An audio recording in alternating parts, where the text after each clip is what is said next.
رحمت للمؤمنین، یہ کتاب مومنوں کے لیے رحمت کا باعث ہے. رحمت کس طرح؟ رحمت اس طرح کہ انسان جو اس کو پڑھتا ہے اللہ تعالیٰ کو اس بندے پر پیار آتا ہے، اور پھر اللہ تعالیٰ اس پر اپنی ایسی رحمتیں نازل کرتا ہے کہ جس سے اس کو کسی چیز کی کمی نہیں ہوتی. پھر یہ کہ قرآن سے اللہ کی رحمت ملتی ہے اور اس کی وجہ سے رحمت گھروں کو ڈھانپ لیتی ہے. پھر اسی طرح برکتیں ملتی ہیں، جان و مال اور اولاد میں تحفظ ملتا ہے، عمر بڑھتی ہے، کاموں میں برکت ہو جاتی ہے، رفعت اور بلندی مل جاتی ہے، دنیا میں بھی عزت ملتی ہے اور آخرت میں بھی.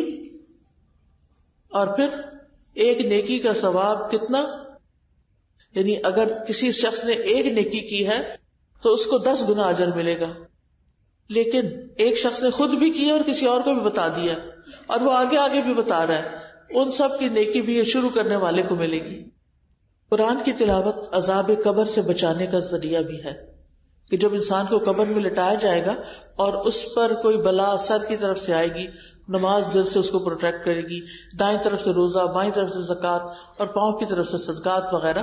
لیکن اس کے علاوہ بھی یہ ہے کہ جب کوئی شخص یعنی ایسا کام کرنا چاہتا ہے جو اللہ کی پسند کا ہے، اور خاص طور پر ان دنوں میں کرتا ہے جس میں اجر و ثواب کئی گنا زیادہ بڑھ جاتا ہے، تو یہ چیز پھر انسان کو آخرت میں بھی فائدہ دیتی ہے.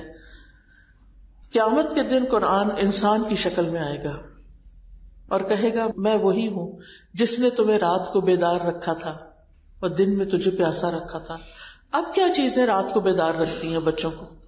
تو اب آپ سوچئے کہ پھر وہ جب ان سے سوال کیا جائے گا تو کیا جواب دیں گے کہ کیا چیز انہیں رات کو جگاتی تھی؟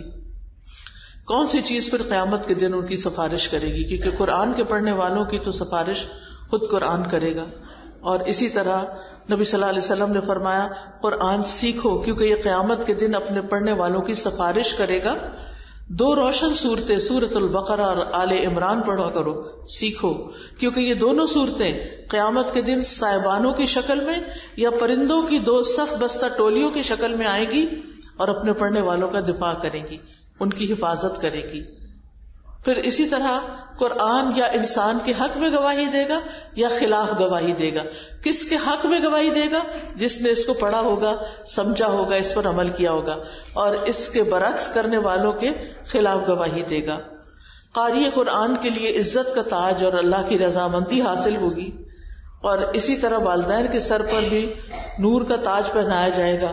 قرآن پاک پڑھنے والوں کا جنت میں بھی بہت اچھا مقام ہوگا اور وہاں ان کا تعارف ہوگا. تو یہ ہے وہ کتاب جو ہمیں اللہ سبحانہ تعالیٰ نے دی، جو ہماری تنہائیوں کی دوست ہے اور ہمارے ہر غم اور دکھ اور پریشانی کا مداوا ہے. میری دعا ہے اللہ تعالیٰ سے کہ اللہ تعالیٰ ہمیں اس کا حق ادا کرنے والا بنائے. وآخر دعوانا ان الحمد للہ رب العالمین.